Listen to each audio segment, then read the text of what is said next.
Men like him break under guilt. He always does. It is her mother's advice. And you know what? My girlfriend drained our wedding fund to bail out her ex-husband, so I let her then saved myself instead. Maybe I am overreacting. Maybe I am the worst person alive.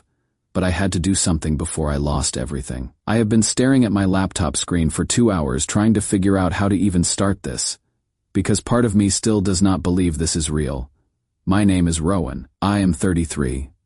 Work as a senior financial auditor in Seattle. And until 3 days ago, I was engaged to a woman I thought I knew. Her name is Marissa. She is a trauma nurse, brilliant at her job, the kind of person who runs toward emergencies when everyone else runs away. I loved that about her. I loved how deeply she cared about people, how she would come home exhausted from 12-hour shifts, and still have energy to check on her elderly neighbor down the hall. We have been together for 3 years. We live in my condo downtown, the one I bought 6 years ago when I got promoted. It is nothing fancy, just clean lines and big windows that overlook the city. Marissa moved in about 2 years ago, and things were good. Really good. We started planning the wedding, talking about kids, looking at houses in the suburbs with yards and good school districts. Her parents liked me. My parents adored her. Everything felt like it was falling into place perfectly. To save for the wedding, we opened a joint account. I put in $14,000. She put in $14,000, $28,000 total. Not a fortune, but enough for a nice ceremony, a small reception, maybe a honeymoon in Portugal, like she always wanted. We agreed we would both contribute equally, make all decisions together, treat it like practice for marriage. Equal partners in everything. Then Tuesday happened. I was at my desk, halfway through an audit report, when my phone buzzed. A text from Marissa. I expected something normal. Dinner plans. A funny meme. Instead, I got this. Connor is in jail again. Bail is $25,000. I am using our wedding fund. You understand, right? He is family. I stared at that message for a full minute. Connor is her ex-husband. They were married young, divorced 5 years ago after he spiraled into addiction and racked up a criminal record. Marissa always said she felt responsible for him, like she abandoned him when he needed her most. I tried to be understanding. I tried to respect that she had history with this guy, but using our wedding fund, without even asking me first. I typed back, "You are right. Family first," she replied instantly. "Thank you, baby. I knew you would understand. You are the best man I know." I sat there in my cubicle, surrounded by spreadsheets and coffee cups, and felt something shift inside me. Not anger. Exactly. More like clarity. The kind of clarity you get when you finally see the truth you have been avoiding for months. All those times she prioritized Connor's problems over our plans. All those conversations with her mother that ended when I walked into the room. All those little red flags I ignored because I thought love meant being understanding. I opened my banking app, logged into the joint account, and transferred exactly $14,000 back into my personal checking. My half, not a penny more. Then I booked a one-way ticket to Reykjavik, Iceland, leaving Friday morning. Marissa always refused to go to Iceland with me. She said it was too cold, too quiet, too far from everything that mattered. I closed my laptop, packed up my desk, and told my supervisor I needed to take some personal time. He looked at my face and just nodded. That evening, my phone exploded. 17 missed calls, 4 voicemails. The first one started with screaming. "Rowan, what the hell did you do? The bail bondsman says I am $11,000 short. Connor is still sitting in jail. You said family first. How could you do this to me? How could you abandon us like this?" I listened to it once. Then I deleted it. Then I deleted the other 3 without listening. I sat in my quiet condo, the rain tapping against the windows, and whispered to myself, I am putting family first. Mine, because here is the twist nobody saw coming. Not even me until that moment. Marissa was not panicking because Connor was in jail. She was panicking because I had finally stopped volunteering to be her backup plan. Update 1: 2 days after I made that transfer, someone started pounding on my front door at 7 in the morning. I was making coffee still in my pajamas, when I heard Marissa screaming my name from the hallway. "Rowan, open this door right now. We need to talk about this like adults." Behind her voice, I heard another one. Older, sharper, angrier. "Darlene, Marissa's mother. Of course she brought her mother. I did not open the door. I stood there in my kitchen, listening to them bang and yell, and felt nothing but tired. Darlene was shouting something about family loyalty, about how I was abandoning Marissa in her time of need, about what kind of man walks away over money. It is not about the money, Marissa screamed. It is about trust. You are supposed to support me. I spoke loud enough for them to hear through the door. I do support you, Marissa, just not financially supporting your ex-husband's bail. That set them off again. More pounding, more accusations. Then Darlene threatened to call the police and report me for stealing from the joint account. So I called the police myself. I dialed 911, explained calmly that my ex-girlfriend and her mother were refusing to leave my property, and waited. 2 officers showed up 20 minutes later. By then, Marissa and Darlene had worked themselves into a frenzy. Darlene immediately started talking about domestic theft, about how I had stolen wedding funds, about how I was financially abusing her daughter. The older officer, a man with gray hair and tired eyes, asked to see documentation. I handed him 3 things: my condo deed showing sole ownership, our joint account statements showing equal contributions, and a screenshot of Marissa's text message, where she unilaterally decided to use the entire fund without my consent. He read through everything, then looked at Marissa with something like disappointment. Madam, this is not theft. He withdrew his own contribution. You do not have a legal leg to stand on here. This is a civil matter at best, and honestly, I do not think you would win in court either. Marissa's face went from red to white in about 3 seconds. Darlene sputtered something about corrupt police protecting men over women. The younger officer stepped in. Madam, we are asking you to leave now. If you refuse, we will have to escort you off the property. They left. But not before Marissa screamed one last thing at my door. You are going to regret this. Rowan, you are going to grow old alone with your stupid logic and your stupid spreadsheets. Through the door, I replied quietly. I would rather grow old alone than grow old broke. I heard her sob, then silence. Then footsteps fading down the hall. The officers stayed for a few more minutes, making sure they actually left the building. The older one gave me his card and said, change your locks, and maybe consider filing for a restraining order if she comes back. I changed the locks that afternoon, cost me $200 worth every penny. But here is the thing. Nobody expected, including me. That night, I was going through old emails, trying to find receipts for shared furniture we bought together, when I stumbled across something that made my blood run cold. An email thread between Marissa and Darlene from 3 weeks ago. Marissa had forwarded it to me by accident when she was sending me a recipe, and I had never opened it because the subject line said Mom's casserole recipe. I opened it now. The email chain was not about casserole.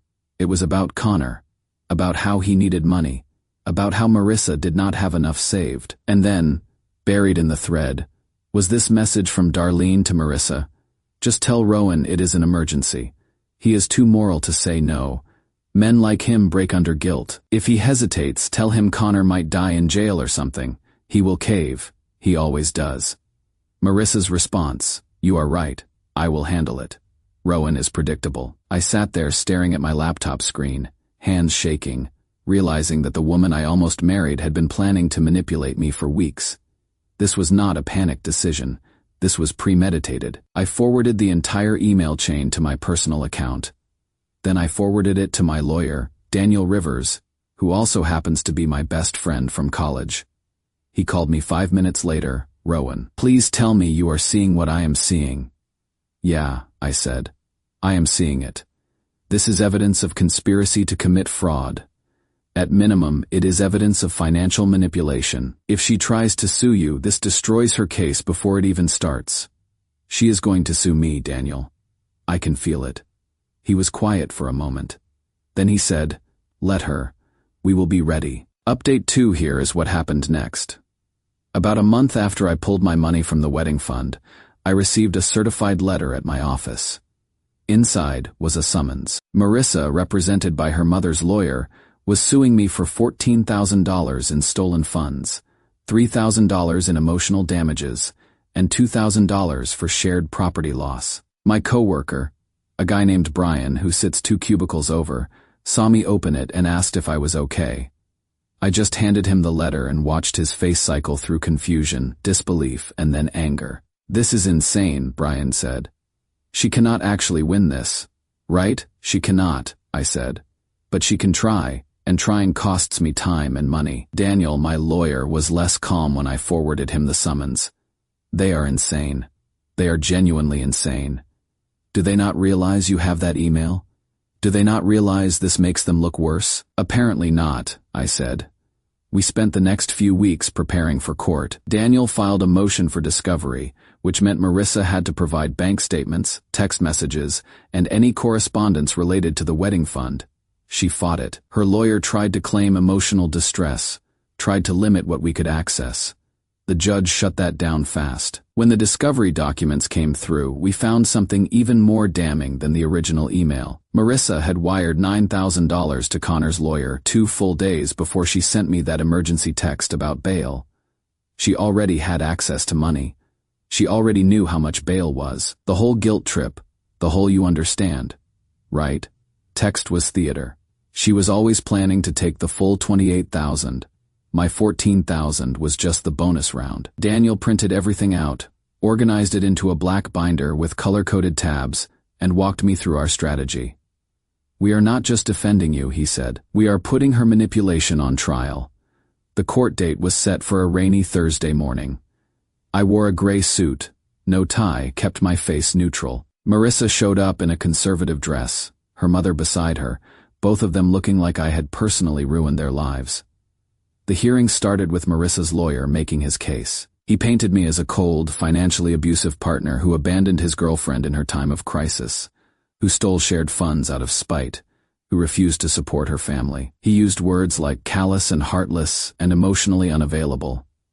Then Marissa took the stand. She cried. She talked about how much she loved Connor like a brother, how she just wanted to help him get his life together, how I had promised to always support her no matter what. She made it sound like I had ripped the money out of her hands and laughed while doing it. When it was my turn, Daniel stood up and said, "Your Honor, I would like to present evidence that fundamentally changes the nature of this case."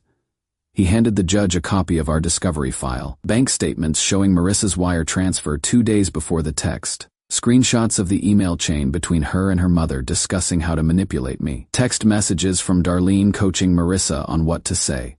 The judge went silent, reading through page after page. Marissa's face went pale. Her lawyer started flipping through his own notes, clearly blindsided. Then Daniel called me to the stand. "Mr. Hale, can you explain what happened on the day in question?" I spoke calmly, clearly, like I was giving a financial audit report. I explained the joint account. I explained the equal contributions. I explained the text message and my response, and then I explained why I withdrew my half.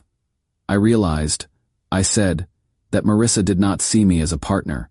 She saw me as a resource. And the moment I stopped being useful, I became the enemy. Daniel entered the email chain into evidence. He entered the bank statements. He entered Marissa's text messages with her mother. "Your Honor," Daniel said, "this is not a case about stolen funds. This is a case about financial manipulation and attempted fraud.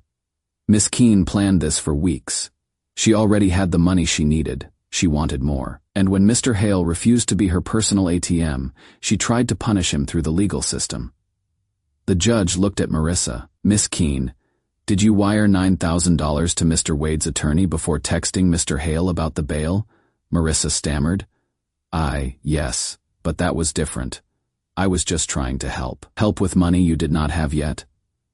The judge flipped through the binder again, and this email chain with your mother discussing manipulation tactics. Marissa started crying again. "He abandoned me. He abandoned Connor. What was I supposed to do?" The judge set down the binder and folded his hands. "Miss Keene, Mr. Hale withdrew his own contributions from a joint account. That is not theft. What you attempted to do, however, borders on fraudulent misrepresentation. Case dismissed." Mr. Hale is awarded court costs and legal fees. Darlene gasped, like someone had punched her. Marissa just sat there, stunned. I gathered my things, shook Daniel's hand, and walked out of the courtroom. I did not look back. I did not gloat. I just left. Outside, Daniel caught up with me. "You know what the best part is?" he said. "You did not lose her. You dodged a bullet with perfect accuracy." I smiled for the first time in weeks. "Yeah, I really did." But here is the twist nobody saw coming. The next morning, I got a call from an unknown number. I almost did not answer, but something made me pick up. It was Connor. "Hey man," he said, voice rough. "I just wanted to say thank you. I was so stunned, I could not speak." "Marissa told me what happened," Connor continued. "And honestly, you did the right thing. She has been trying to save me for years, and it is killing her. Maybe this is what we both needed to finally move on." He hung up before I could respond. I stood there in my kitchen, phone in hand, realizing that even the ex-husband I was supposed to hate understood what Marissa could not. Sometimes the kindest thing you can do is stop enabling someone's self-destruction. Final update: I have been here for 5 weeks, working remotely, watching the northern lights between conference calls, hiking through lava fields on weekends. My company was surprisingly understanding about the whole thing. My supervisor told me to take whatever time I needed, as long as I kept up with my audits. So I did. People keep asking if I feel guilty, if I regret how things ended. The answer is complicated. Do I regret losing Marissa? Number: I regret not seeing who she really was sooner. Do I feel bad that Connor went to jail? Also, no, he made his choices, and Marissa enabled every single one of them. Do I feel vindicated after the lawsuit? A little. Mostly, I just feel free. The aftermath has been interesting, to put it mildly. Marissa lost her nursing job about 3 months ago. Apparently, she had an outburst at work, yelling at a patient's family member during a stressful shift. Someone reported her for unprofessional conduct, and the hospital decided not to renew her contract. I heard about it through mutual friends who still feel the need to update me on her life. Even though I never asked, Connor got sentenced to 18 months for wire fraud and credit card theft. Not related to the bail situation, but related to a bunch of other schemes he had running on the side. Marissa tried to visit him in prison for a while, but eventually stopped. I guess even she has limits. Darlene, Marissa's mother, filed for bankruptcy. She co-signed Connor's bail bond, and when he got sentenced, she was on the hook for the full amount. Last I heard, she was living in a 1-bedroom apartment and working part-time at a grocery store. I do not take pleasure in that, but I do not feel sorry for her either. She made her choices. The mutual friends who still keep me updated say Marissa and Darlene blame me for everything. The job loss, the bankruptcy, Connor's sentence, all of it. Apparently, I am the villain in their version of this story. One friend even told me Marissa said, if Rowan had just helped us, none of this would have happened. I laughed when I heard that, not meanly, just genuinely amused. Because even now, even after everything, she still does not understand. She still thinks the problem was me refusing to help, not her demanding help in the first place. I replied to that friend with one sentence. I would rather be the villain in their story than the victim in mine. Here is something I have learned over the past 6 months. You cannot save people who do not want to be saved. And you should not light yourself on fire to keep someone else warm, especially when they are standing next to a perfectly good heater and just refuse to turn it on. There is something else I need to share, something that honestly surprised me more than anything. About 2 months ago, I met someone. Her name is Lydia. She is a travel photographer from Norway, and we met in a completely random way. I was at a viewpoint trying to photograph the northern lights with my phone, failing miserably, and she walked up and offered to show me her camera settings. We talked for 3 hours, about photography, about travel, about why we both left our home countries to stand in the freezing cold staring at the sky. She did not ask about my past. She did not try to fix me. She just existed next to me peacefully, like we were two people who happened to be in the right place at the right time. We have been seeing each other since then, nothing serious yet. Just coffee dates and long walks and the occasional night watching movies in my rented apartment. She is heading to Scotland next month for work, and I am thinking about joining her for a week or two. What I like most about Lydia is that she does not rescue people. She explores with them. She does not need me to save her, and she does not expect me to set myself on fire for her comfort. We are just two adults who enjoy each other's company. It is shockingly simple. It is shockingly healthy. I still think about Marissa sometimes. Not in a longing way, but in a, how did I not see this sooner way? Looking back, there were signs. The way she always prioritized Connor's emergencies over our plans. The way her mother always had an opinion about our finances. The way Marissa would guilt me whenever I set a boundary, acting like my need for stability was somehow cold or unloving. I thought I was being supportive. Turns out, I was being a doormat. And the moment I stood up, I became the villain that says everything about her and nothing about me. Someone in my original post commented, "Family first does not mean family only, and it definitely does not mean your partner's ex-husband first." That line has stuck with me because Marissa was right about one thing. Family does come first. I just needed to redefine what family actually means. Family is not the person who drains your savings account and calls it love. Family is not the person who manipulates you and then sues you when you protect yourself.